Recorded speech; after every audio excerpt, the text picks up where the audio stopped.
In the 1850s, ice was rare and expensive.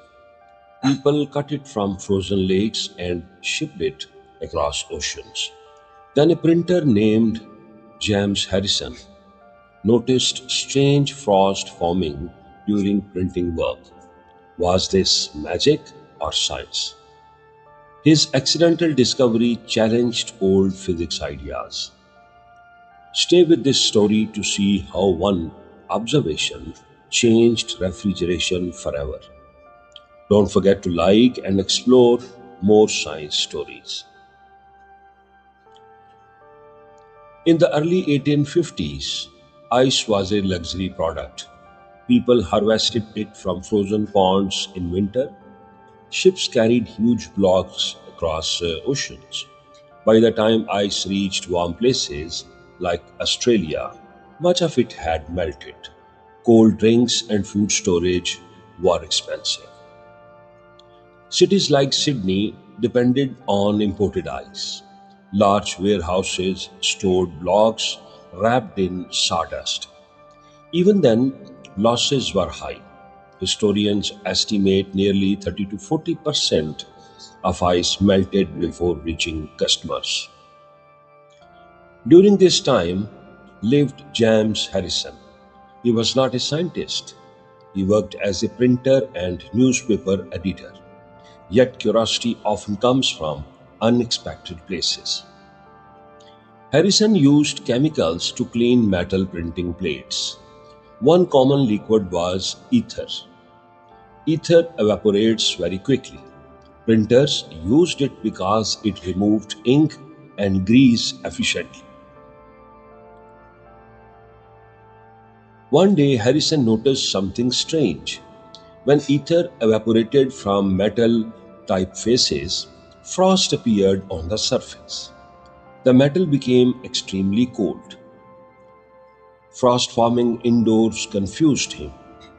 It looked like winter ice appearing inside a warm workshop. Harrison wondered how this could happen.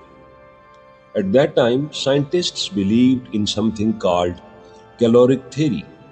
According to this theory, heat was an invisible fluid called caloric. The theory said caloric could move but never disappear. Heat flowed from warm objects to cold ones like water flowing downhill. Harrison's observations seemed to break this rule. The ether evaporation appeared to remove heat from the metal surface completely. If heat could simply vanish, the caloric theory would be wrong. Yet textbooks strongly supported the theory. Harrison did not try to challenge physics. He simply followed his curiosity. He began experimenting with evaporation and cooling. He noticed a pattern: faster evaporation created strong cooling. This simple observation became the seed of refrigeration. Harrison started thinking practically. If evaporation could create cold surfaces, maybe it could create artificial ice. That idea sounded impossible to many people. Ice was supposed to come only from winter weather. But in Harrison's mind, a question grew stronger. What if cold could be manufactured like printing ink? In the mid 19th century, most scientists trusted caloric theory. Heat was thought to be a weightless fluid called caloric moving between objects. According to the theory, mechanical work could not destroy heat. It could only move it from place to place. This belief created a problem. Harrison's cooling experiment seemed to remove heat completely during the evaporation. Some scientists thought the observation must be a mistake. Others believed the cooling effect was too small to matter. Harrison built a simple machine to test the idea further. He used pumps, pipes, and containers filled with ether. The machine forced liquid ether through tubes. As pressure changed, the liquid turned into gas. When ether became gas, it absorbed heat from the surroundings. This created intense cooling. Harrison noticed that repeated cycles produced colder temperatures each time. Early experiments created frost and small pieces of ice. For a printer's workshop, this result was astonishing. Scientists still struggle to explain it. If caloric could not disappear, where did the heat go? Some physicists argued the heat simply hid somewhere in the machine. Others believed Harrison's measurements were wrong. Scientific journals hesitated to accept the idea.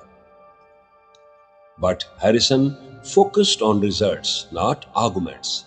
His machine kept producing colder surfaces. Practical success began to challenge theoretical beliefs. Slowly, the gap between engineering success and scientific theory became impossible to ignore. Harrison improved his design step by step. He replaced weak pumps with stronger compression systems.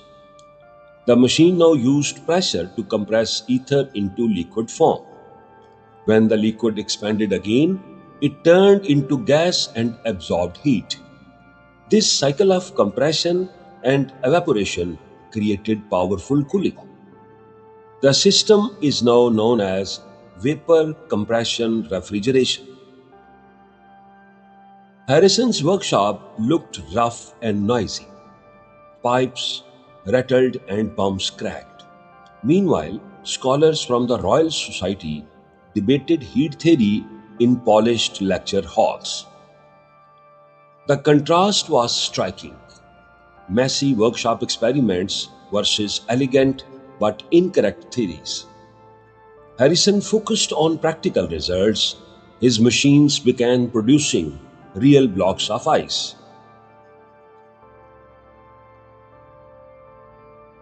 By 1856, he built one of the first commercial refrigeration machines. The machine could produce several tons of ice per day.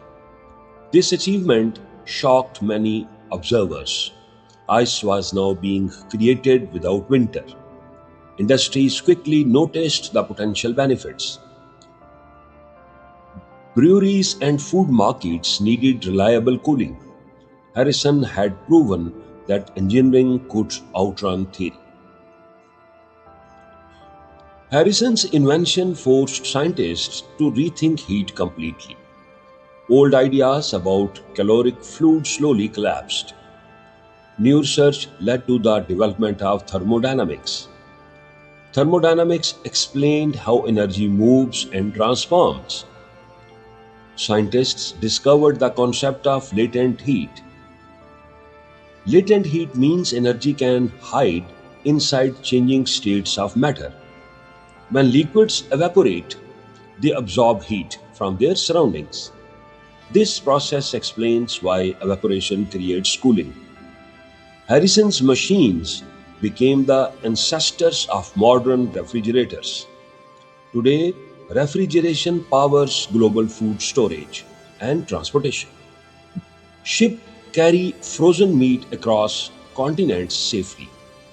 Even massive computer facilities rely on cooling systems. Data centers must remove huge amounts of heat from machines.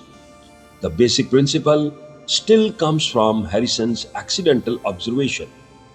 A printer's curiosity helped reshape the science of heat. Conclusion. The story of James Harrison shows how small observations can change science. A printer noticed frost on metal and followed his curiosity. His experiments challenged old theories and helped create modern refrigeration. Today, our food systems and technology depend on that discovery. Sometimes progress begins not with experts but with careful observers asking simple questions.